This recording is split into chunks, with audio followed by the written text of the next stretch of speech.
I hurt every Father's Day now. I miss my dad. It's a hole that will never be filled. But his struggles with dementia and Parkinson's. Listen closely, because this is Senator Cory Booker of New Jersey, and he talks about why we need to do more for caregivers. Listen very closely.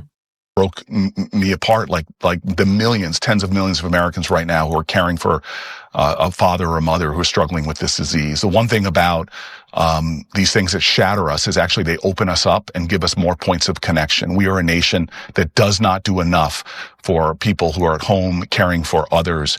I've said this, and Senator Booker, because I believe you and I think that you're a great guy, you also have to find a way to make nursing homes continue long-term care. They cannot tell me, they should not be able to tell me that they don't have to do long-term care, which is where a lot of your dementia patients would be, simply because they make more money for skilled rehab. That is the conversation. But yes, we should do more for caregivers, but you really have to get to the root cause of what the problem is and why there's so many caregivers at home caring for people with dementia is because we are letting nursing homes do away with long-term care. We need a national movement that really supports families that are dealing with Alzheimer's, dealing with dementia. I'm right here, right? If you really want to do this, I can do it. I can set it up, and I can tell you exactly what we have to do. Caregivers, a couple of things we have to remember. One, this person really can't work a job, right? If you're lucky enough to where you have enough money, you can hire someone, fantastic. But if you're at home with the mom and she needs memory care, she has dementia, you can't really work a job. You know why? You leave the house, mom's out the house, right? You can't lock her in the house. It was the fire hazard. There's a lot that goes into this. And so we have to figure this out collectively.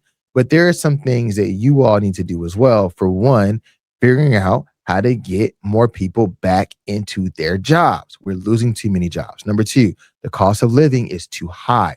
There's so many things that need to be done to make this work.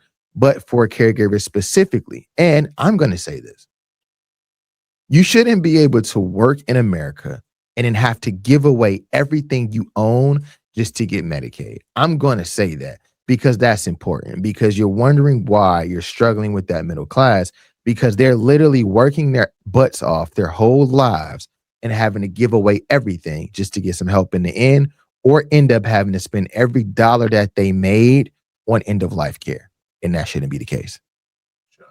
We can do so much better as a nation, and it now is a personal driving cause of my life for us to give more dignity to those people who are caregivers and to those people who are in their final years, and to all the dads out there.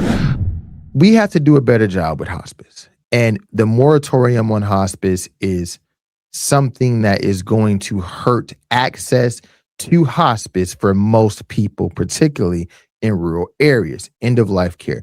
I want to first thank him for giving his story. I will say I met him briefly a couple weeks ago, and probably one of the most humble guys. I was blown away by how humble he was. So kudos to him and his new wife. And that was fantastic meeting him. But I'm going to say this. There's so many things that have to be factored into caregiving. We have Medicaid programs that, in my opinion, don't benefit anyone other than those who are lower class. That, and I'm going to say this, it's not fair to the middle class that we continue to do that.